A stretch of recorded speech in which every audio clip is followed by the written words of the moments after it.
नमस्कार विद्यार्थी मित्रांनो, लक्ष सरकारी नोकरी या एज्युकेशनल चॅनलवर आपले पुन्हा एकदा स्वागत। मित्रांनो, आज आपण पोलीस भरती आणि तलाठी भरती या दोन महत्त्वाच्या परीक्षा आहेत बघा। तर त्यांसाठी आवश्यक असे जीकेचे प्रश्न या ठिकाणी आपण माहिती सगळं कव्हर करून घेणार आहोत। व्हिडिओ अतिशय महत्त्वाचा आहे, व्हिडिओ शेवटपर्यंत नक्की पाहायचा आहे। भरपूर एक्स्ट्रा माहिती आपण या ठिकाणी कव्हर केलेली आहे, जी परीक्षेच्या दृष्टिकोनातून अतिशय महत्त्वाची असणार आहे। आजचा आपला भाग असणार आहे चौथा। काल आपण भाग तिसरा अपलोड केला होता, आज आपण पाहत आहोत चौथा भाग। लगेचच व्हिडिओला सुरुवात करूया। व्हिडिओला सुरुवात करण्या अगोदर चॅनलवर जर नवीन असाल तर चॅनलला अवश्य सबस्क्राइब करून घ्यायचं आहे। व्हिडिओ आवडत असेल तर लाईक देखील करायचा आहे। प्रश्न पहिला आहे, भारताने टिंबटिंबच्या नेतृत्वाखालील पहिली आयसीसी विश्वकपची ट्रॉफी ही जिंकली होती। प्रश्न विचारलेला आहे, भारताने पहिली आयसीसी विश्वकपची ट्रॉफी ही कोणाच्या नेतृत्वात जिंकली होती? तर पर्याय अ, कपिल देव यांच्या नेतृत्वाखाली भारताने 1983 साली आयसीसीची पहिली ट्रॉफी ही जिंकली होती। लक्षात असू द्या, 1983 साली जिंकली होती कपिल देव यांच्या नेतृत्वामध्ये। पहिला कसोटी सामना भारताने कोणाच्या नेतृत्वात जिंकला होता? तर विजय हजारे यांच्या नेतृत्वात जिंकला होता पहिला कसोटी सामना। दोन्ही महत्त्वाच्या प्रश्नात येऊ शकतात। हे झालं ओडीआयचं टेस्टचं। आता आपण येऊया T20 कडे। पहिला T20 वर्ल्ड कप हा भारताने कोणाच्या नेतृत्वात जिंकला होता? हा ओडीआयचा होता, ओडीआयचा। आता येऊया T20 कडे।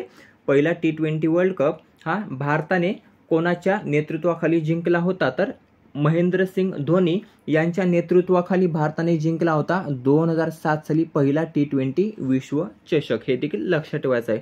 दुसरा T20 विश्व चषक हा भारताने रोहित शर्मा यांच्या नेतृत्वाखाली जिंकला होता 2024 साली किंवा 2024 साली रोहित शर्मा यांच्या नेतृत्वाखाली। चॅम्पियन्स ट्रॉफी भारताने कोणाच्या नेतृत्वाखाली जिंकलेली आहे पहिली चॅम्पियन्स ट्रॉफी? तर सौरव गांगुली। हे देखील लक्षात ठेवायचं आहे। चॅम्पियन्स ट्रॉफी सौरव गांगुली यांच्या नेतृत्वामध्ये भारताने पहिली जिंकली होती। लक्षात असू द्या, महत्त्वाचं आहे। हे झालं पुरुषांचं। महिलांकडे येऊया। महिलांनी बघा नुकतंच 2025चा ओडीआय विश्वचषक हा जिंकलेला आहे। कितवा जिंकलेला आहे? पहिलाच जिंकलेला आहे। तर यावर पहिलाच प्रश्न विचारला जाऊ शकतो बघा। हा प्रश्न त्याशीच रिलेटेड आहे। तर भारताने नुकतंच पहिली वुमेन्स आयसीसी विश्वकपची ट्रॉफी जिंकली असून ती कोणाच्या नेतृत्वामध्ये जिंकली? तर लक्षात असू द्या, हरमनप्रीत कौर यांच्या नेतृत्वामध्ये भारतीय महिलांनी प्रथमच आयसीसी ओडीआयची ट्रॉफी ही जिंकलेली आहे। ही पहिलीच ठरलेली आहे, हे देखील लक्षात ठेवायचं आहे। प्रशिक्षक IMP आहेत। प्रशिक्षक कोण आहेत? तर अमोल मुजुमदार हे भारतीय महिला संघाचे प्रशिक्षक आहेत। यांच्या नेतृत्वामध्ये भारताने ही ट्रॉफी जिंकलेली आहे। पहिला प्रश्न झाला कवर, IMP आहे। दुसरा प्रश्न पाहूया, खालीलपैकी चुकीची जोडी ओळखायची आहे। आता चुकीची जोडी कोणती आहे? तर पर्याय का बघा, ताडोबा लेणी ही बघा चुकीची जोडी आहे। ताडोबा हे व्याघ्र प्रकल्प आहे, लेणी नाही, हे देखील लक्षात ठेवायचं आहे। चिखलदरा हे थंड हवेचे ठिकाण आहे। नांदूर माधमेश्वर हे रामसर स्थळ आहे आणि कोल्हापूर हे देवस्थान आहे। तिन्ही बरोबर आहेत। ताडोबा हे व्याघ्र प्रकल्प असून ते लेणी नाही, म्हणजेच आपलं उत्तर असणार आहे पर्याय क, ताडोबा। तिसरा प्रश्न आहे, महाराष्ट्र राज्य प्रेरणागीत पुरस्कार 2025 हा कोणत्या गीतास प्रदान करण्यात आला? IMP प्रश्न येणाऱ्या भरतीमध्ये विचारला जाऊ शकतो, स्टार मार्क करून ठेवायचा आहे। तर महाराष्ट्र राज्य प्रेरणागीत याला नाव दिलेलं आहे छत्रपती संभाजी महाराजांचं। छत्रपती संभाजी महाराज राज्य प्रेरणागीत पुरस्कार 2025 हा कोणत्या गीतास प्रदान करण्यात आला? तर पर्याय ब, अनादिमी अनंतमी। अनादिमी अनंतमी हे जे काही प्रेरणागीत आहे बघा, तर ते विदा सावरकर, ज्यांना आपण स्वातंत्र्यवीर सावरकर म्हणतो बघा, तर त्यांनी ही लिहिलेलं गीत आहे अनादिमी अनंतमी, ज्याला 2025चा महाराष्ट्र राज्य प्रेरणागीत पुरस्कार हा प्रदान करण्यात आलेला आहे। पहिलाच पुरस्कार आहे बघा, पहिलाच पुरस्कार 2025 याच वर्षी बघा याची घोषणा झाली होती आणि पहिलाच पुरस्कार हा स्वातंत्र्यवीर सावरकर यांच्या अनादिमी अनंतमी या गीतास प्राप्त झालेला आहे। नाव लक्षात असू द्या, छत्रपती संभाजी महाराज राज्य प्रेरणागीत पुरस्कार। त्यानंतर पर्याय ड हा देखील महत्त्वाचा आहे। या भारतात बंधुभाव नित्य वसुदे, इथे बंधुभाव शब्द टाकायचा राहिलेला आहे। तर या भारतात बंधुभाव नित्य वसुदे हे तुकडोजी महाराजांचं गीत जे काही आहे बघा, तर त्या गीताने बघा सामूहिक गायनामध्ये नुकतंच गिनीज बुक ऑफ वर्ल्ड मध्ये नोंद या गीताची झालेली आहे। सामूहिक गायनामध्ये नागपूर या ठिकाणी बघा याचं सामूहिक गायन केलं होतं आणि त्यावेळी गिनीज बुक ऑफ वर्ल्ड रेकॉर्डमध्ये नोंद झालेली आहे। कोणत्या विद्यापीठात? संत तुकडोजी महाराज विद्यापीठात, जे नागपूर या ठिकाणी आहे। प्रश्न क्रमांक 14, भारतातील कोणत्या एकमेव राज्यामध्ये राष्ट्रपती राजवट हे लागू आहे? IMP प्रश्न. भारतामध्ये सध्या फक्त एकच राज्यामध्ये राष्ट्रपती राजवट लागू आहे आणि ते कोणते राज्य असा प्रश्न विचारलेला आहे, तर पर्याय ब मणिपूर. भारतातील एकमेव राज्य आहे बघा मणिपूर, ज्या राज्यामध्ये राष्ट्रपती राजवट लागू आहे. त्याचं कारण तर काही दिवसांपूर्वी म्हणजेच फेब्रुवारी 2025 मध्ये बघा एन बिरेन सिंह यांनी बघा राजीनामा दिला होता मुख्यमंत्री पदाचा. मणिपूरच्या मुख्यमंत्री पदाचा त्यांनी राजीनामा दिला होता. जे काही त्या ठिकाणी वाद सुरू आहेत बघा नागा, मैतेई, कुकी या समाजातील, तर त्याविरुद्ध बघा मणिपूरमध्ये खूप हिंसाचार हा भडकला होता आणि त्यासाठी मणिपूरचे मुख्यमंत्री एन बिरेन सिंह यांनी राजीनामा दिला होता आणि त्यानंतर त्या राज्यामध्ये राष्ट्रपती राजवट हे लागू केलं होतं. राष्ट्रपती राजवट हे कोणत्या कलमानुसार लावले जाते बघा, तर कलम 356. कलम 356 नुसार बघा राष्ट्रपती राजवट हे लावले जाते. कोण लावतं, तर राष्ट्रपती लावतात. राज्यपालांनी अहवाल दिल्यानंतर राष्ट्रपती हे राजवट लागू करत असतात. त्या राज्यावर जे काही अधिकार असतात बघा त्या राज्याचे, तर ते सर्व अधिकार हे राष्ट्रपतींच्या हातात असतात. कोणाच्या हातात, तर राष्ट्रपतींच्या हातात. एक प्रश्न तुमच्यासाठी, भारतामध्ये आतापर्यंत किती वेळा राष्ट्रीय आणीबाणी जाहीर करण्यात आलेली आहे? IMP प्रश्न, कमेंट करून उत्तर सांगायचं आहे. प्रश्न 5वा आहे, रक्तदाब मोजण्यासाठी कोणते उपकरण वापरले जाते? तर रक्तदाब मोजण्यासाठी स्पिग्मोमॅनोमीटर, पर्याय क स्पिग्मोमॅनोमीटर हे उपकरण वापरले जाते. कशासाठी, तर रक्तदाब मोजण्यासाठी. 6वा प्रश्न आहे, भारतीय रिझर्व्ह बँक ऑफ इंडियाची स्थापना कोणत्या वर्षी झाली होती? तर भारतीय रिझर्व्ह बँकेची स्थापना ही पर्याय क 1935 साली किंवा 1935 साली. 1 एप्रिल 1935 साली भारतीय रिझर्व्ह बँकेची स्थापना झाली होती. लक्षात असू द्या. सध्या मुख्यालय कोणत्या ठिकाणी आहे? मुंबई या ठिकाणी RBIचं मुख्यालय आहे. पहिले गव्हर्नर कोण होते? तर ऑसबॉर्न स्मिथ होते. पहिले भारतीय गव्हर्नर कोण होते? CD देशमुख होते. सध्या कोण आहेत? संजय मल्होत्रा. डेप्युटी गव्हर्नर कोण आहेत? गिरीशचंद्र मुर्मू. 7वा प्रश्न आहे, वर्गीस कुरियन हे नाव कशाशी संबंधित आहे? तर वर्गीस कुरियन हे नाव पर्याय धवल क्रांती, ज्याला श्वेतक्रांती असंही म्हटलं जातं. लक्षात असू द्या, श्वेतक्रांती. कधी कधी पर्यायांमध्ये धवल क्रांती नसून श्वेतक्रांती असेल तर लक्षात असू द्या, श्वेतक्रांती आणि धवल क्रांती तर दोघांशी संबंधित आहेत बघा वर्गीस कुरियन. लक्षात ठेवायचं आहे. त्यानंतर श्वेतक्रांतीचे जनक जर विचारलं, श्वेतक्रांतीचे जनक, तर वर्गीस कुरियन यांना म्हटलं जातं श्वेतक्रांतीचे जनक. ऑपरेशन फ्लडशी संबंध देखील आहे बघा यांचा, ऑपरेशन फ्लड, दुग्ध व्यवसाय. 8वा प्रश्न आहे, महाराष्ट्र राज्याचे सध्याचे गृहमंत्री खालीलपैकी कोण आहेत? तर महाराष्ट्र राज्याचे सध्याचे गृहमंत्री कोण आहेत? तर पर्याय देवेंद्र फडणवीस हे महाराष्ट्राचे गृहमंत्री आणि मुख्यमंत्री हे दोन्ही आहेत बघा. गृहमंत्री आणि मुख्यमंत्री कोण आहेत? देवेंद्र फडणवीस. उपमुख्यमंत्री एकनाथ शिंदे आहेत बघा, एकनाथ शिंदे. अमित शहा हे केंद्रीय गृहमंत्री आहेत, देशाचे गृहमंत्री. 9वा प्रश्न आहे, पहिले प्लासीचे युद्ध कोणत्या वर्षी झाले होते? तर पहिले प्लासीचे युद्ध हे पर्याय क 23 जून 1757 साली किंवा 23 जून 1757 साली पहिले प्लासीचे युद्ध हे झाले होते. आता कोणामध्ये झाले होते असा देखील प्रश्न विचारला जातो. तर रॉबर्ट क्लाइव्ह, नाव लक्षात असू द्या, रॉबर्ट क्लाइव्ह यांच्या नेतृत्वामध्ये ब्रिटिश ईस्ट इंडिया कंपनी व Siraj ud-Daula, British east India company व सिराज उद्दौला या दोघांमध्ये बघा पहिले प्लासीचे युद्ध हे 23 जून 1757 साली झालं होतं. हे देखील लक्षात ठेवायचं आहे. यामध्ये ब्रिटिश ईस्ट इंडिया कंपनीचा विजय झाला होता. या प्लासीच्या पहिल्या युद्धामध्ये ब्रिटिश ईस्ट इंडिया कंपनीचा विजय झाला होता. नेतृत्व केलं होतं रॉबर्ट क्लाइव्ह यांनी. हे देखील लक्षात ठेवायचं आहे. त्यानंतर या विजयानंतर भारतात बघा ब्रिटिश साम्राज्याचा पाया रचला गेला होता. हे देखील लक्षात ठेवायचं आहे. प्रश्न भरपूर पडलेला आहे. भारतामध्ये ब्रिटिश साम्राज्याचा पाया हा केव्हा रचण्यात आला? तर रचला गेला तर 1757च्या युद्धानंतर, जे काही प्लासीचे युद्ध झालं बघा, त्यानंतर भारतामध्ये ब्रिटिश साम्राज्याचा पाया हा रचला गेला. 10वा प्रश्न आहे, इ.स. 1453 मध्ये ऑटोमन तुर्कांनी टिंबटिंब हे शहर जिंकून घेतले होते. तर पर्याय कॉन्स्टँटिनोपल.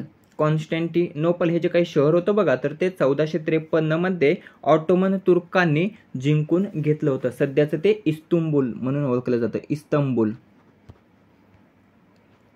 11वा प्रश्न आहे, मेजर ध्यानचंद खेलरत्न पुरस्कार प्राप्त करणारे पहिले भारतीय कोण आहेत? मेजर ध्यानचंद खेलरत्न पुरस्कार प्राप्त करणारे पहिले भारतीय कोण आहेत?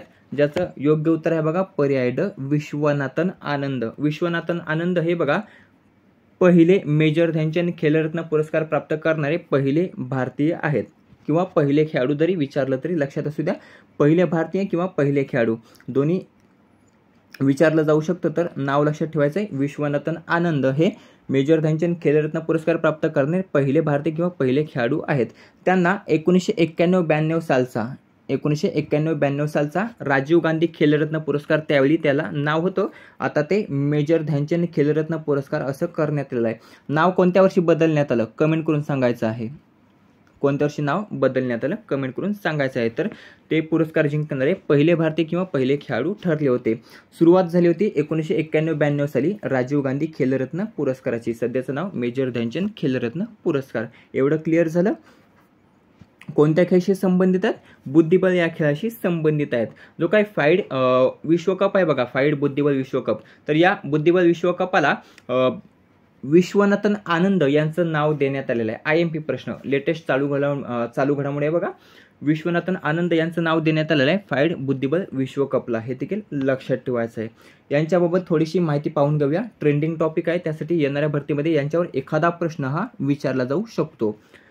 पहिलाच प्रश्न IMP जो पुन्हा पुन्हा रिपीट झालेला आहे, हा तर प्रश्न झालाच. दुसरा प्रश्न आहे बघा, भारताचे पहिले ग्रँडमास्टर कोण? भारताचे पहिले ग्रँडमास्टर, तर त्यांचं नाव आहे विश्वनाथन आनंद. हे भारताचे पहिले ग्रँडमास्टर आहेत. त्यांना अर्जुन पुरस्कार हा 1985 साली प्राप्त झाला होता. पद्मश्री पुरस्कार 1987 साली, पद्मभूषण 2000 साली आणि पद्मविभूषण 2007 साली त्यांना प्राप्त झाला होता. यामध्ये एक महत्त्वाची गोष्ट, जी पद्मविभूषण प्राप्त झालं होतं बघा 2007 साली, तर पद्मविभूषण पुरस्कार प्राप्त करणारे पहिले खेळाडू जर विचारलं तर त्यांचं नाव आहे बघा विश्वनाथन आनंद. हे पद्मविभूषण पुरस्कार प्राप्त करणारे पहिले खेळाडू ठरले होते. ते 5 वेळा विश्वविजेते देखील आहेत, 5 वेळा विश्वविजेते. त्यानंतर आंतरराष्ट्रीय बुद्धिबळ महासंघाचे सध्याचे उपाध्यक्ष आहेत. आंतरराष्ट्रीय बुद्धिबळ महासंघाचे सध्याचे उपाध्यक्ष. लाइटनिंग किड म्हणून देखील त्यांना ओळखलं जातं, लाइटनिंग किड. चेन्नई तामिळनाडू या ठिकाणी त्यांचा जन्म आहे. 12वा प्रश्न आहे, अणु ऊर्जा आयोगाचे पहिले अध्यक्ष कोण होते? तर अणु ऊर्जा आयोगाचे पहिले अध्यक्ष होते पर्याय ब, डॉक्टर होमी भाभा. होमी भाभा हे अणु ऊर्जा आयोगाचे पहिले अध्यक्ष होते. स्थापना केव्हा झाली होती? तर 1948 साली अणु ऊर्जेची स्थापना ही झाली होती. अणुविज्ञानाचे जनक म्हणून देखील त्यांना ओळखलं जातं, होमी भाभा यांना. 13वा प्रश्न आहे, एन गोपीनाथ यांच्या नेतृत्वाखाली कोठे पहिली ओपन हार्ट शस्त्रक्रिया ही यशस्वी पार पडली होती? तर वेल्लोर तमिळनाडू. कोठे? वेल्लोर तमिळनाडू या ठिकाणी बघा एन गोपीनाथ यांच्या नेतृत्वाखाली पहिली ओपन हार्ट शस्त्रक्रिया ही यशस्वीपणे पार पडली होती. कोणत्या वर्षी? 1962 साली. हा परीक्षेमध्ये भरपूर प्रश्न पडलेला बघा, 1962 सालचा. 14वा प्रश्न आहे, महाराष्ट्रातील पहिला काचेचा पूल कोणत्या धबधब्यावर उभारण्यात आलेला आहे? तर महाराष्ट्रातील पहिला काचेचा पूल हा पर्याय ड, नापणे धबधबा, जो सिंधुदुर्ग या ठिकाणी आहे बघा, नापणे धबधबा. तर या धबधब्यावर महाराष्ट्रातील पहिला काचेचा पूल हा उभारण्यात आलेला आहे. IMP प्रश्न स्टार मार्क करून ठेवायचा आहे. देशातील पहिला विचारला तर कन्याकुमारी या ठिकाणी लक्षात ठेवायचं, कन्याकुमारी. त्यानंतर पहिला ग्लास सस्पेन्शन ब्रिज हा बघा उत्तराखंड या ठिकाणी उभारण्यात आलेला आहे. त्याला नाव दिलेलं आहे बजरंग सेतू. लक्षात ठेवायचं आहे, बजरंग सेतू. सस्पेन्शन ब्रिज आहे बघा, ग्लास सस्पेन्शन ब्रिज. 15वा प्रश्न आहे, महाराष्ट्र विधानसभेचे पहिले विरोधी पक्षनेते कोण? तर महाराष्ट्र विधानसभेचे पहिले विरोधी पक्षनेते विचारलेले आहे, विरोधी पक्षनेते. अध्यक्ष नाही विचारलं तर विरोधी पक्षनेते. तर महाराष्ट्र विधानसभेचे पहिले विरोधी पक्षनेते कोण होते? तर रामचंद्र भंडारे. पर्याय अ, रामचंद्र धोंडीबा भंडारे हे महाराष्ट्र विधानसभेचे पहिले विरोधी पक्ष नेते होते. आता सभेचे पहिले अध्यक्ष कोण होते? पहिले अध्यक्ष तर सयाजी लक्ष्मण सीलम. लक्षात असू द्या, सयाजी लक्ष्मण सीलम हे विधानसभेचे पहिले अध्यक्ष होते. पहिले विरोधी पक्षनेते कोण होते? रामचंद्र धोंडीबा भंडारे. विठ्ठल सखाराम पागे हे कोण होते? तर विधान परिषदेचे अध्यक्ष पहिले विधान परिषदेचे अध्यक्ष कोण होते? विठ्ठल सखाराम पागे. नाशिकराव तिरपुडे कोण होते? नाशिकराव तिरपुडे. तर महाराष्ट्र राज्याचे पहिले उपमुख्यमंत्री कोण होते? पहिले उपमुख्यमंत्री महाराष्ट्राचे तर नाशिकराव तिरपुडे. हे देखील लक्षात ठेवायचं आहे, नाशिकराव तिरपुडे. सध्या विधानसभेचे अध्यक्ष कोण आहेत? राहुल नार्वेकर आहेत. आणि विधान परिषदेचे अध्यक्ष किंवा सभापती कोण आहेत? तर राम शिंदे. हे देखील लक्षात ठेवायचं आहे. लोकसभेचे अध्यक्ष कोण? लोकसभेचे अध्यक्ष ओम बिर्ला आहेत, ओम बिर्ला. राज्यसभेचे पदसिद्ध सभापती कोण आहेत? CP राधाकृष्णन. 16वा प्रश्न आहे, भारत सेवक समाजाची स्थापना कोणी केली होती? तर भारत सेवक समाजाची स्थापना ही गोपाळकृष्ण गोखले, पर्याय ड, गोपाळकृष्ण गोखले यांनी केली होती 1905 साली किंवा 1905 साली. 17वा प्रश्न आहे, नर्मदा आणि तापी या नद्या टिंब वाहिन्या आहेत, तर त्या बघा पश्चिम वाहिन्या आहेत. बघा पश्चिम वाहिन्या. नर्मदा आणि तापी या नद्या पश्चिम वाहिनी नद्या आहेत.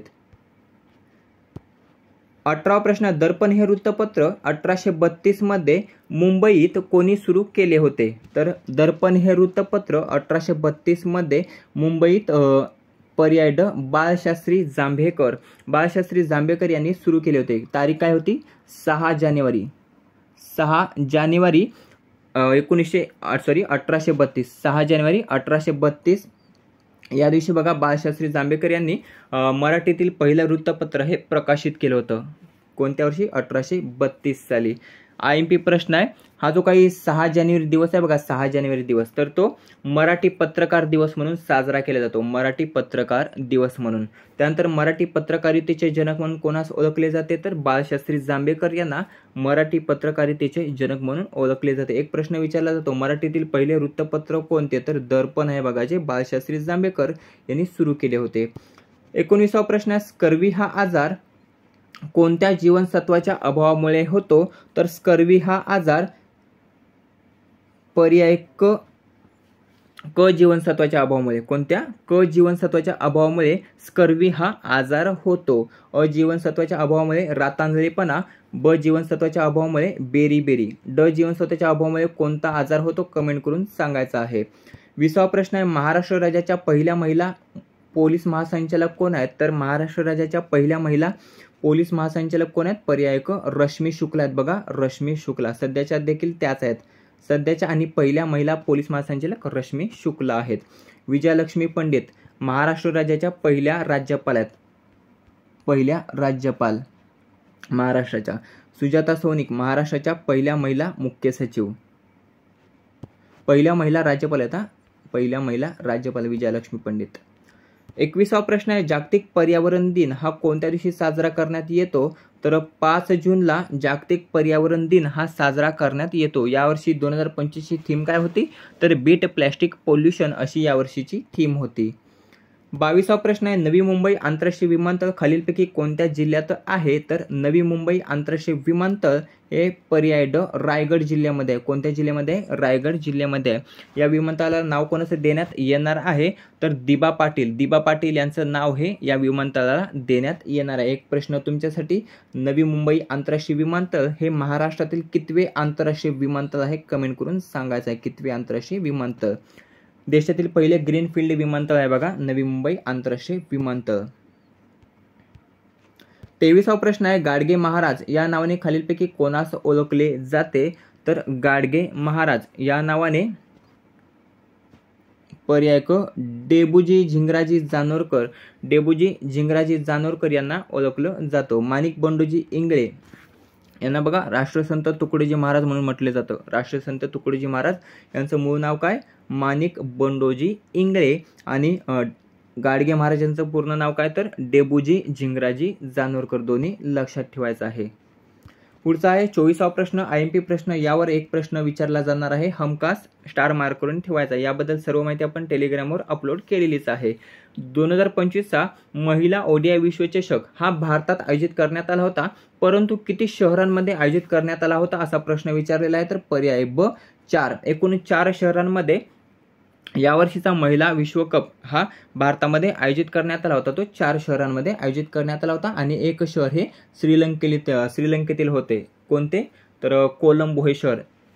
प्रेमदासा स्टेडियम या ठिकाणी श्रीलंकेत सामने हे होत होते, फक्त पाकिस्तानचे. हे देखील लक्षात ठेवायचं आहे.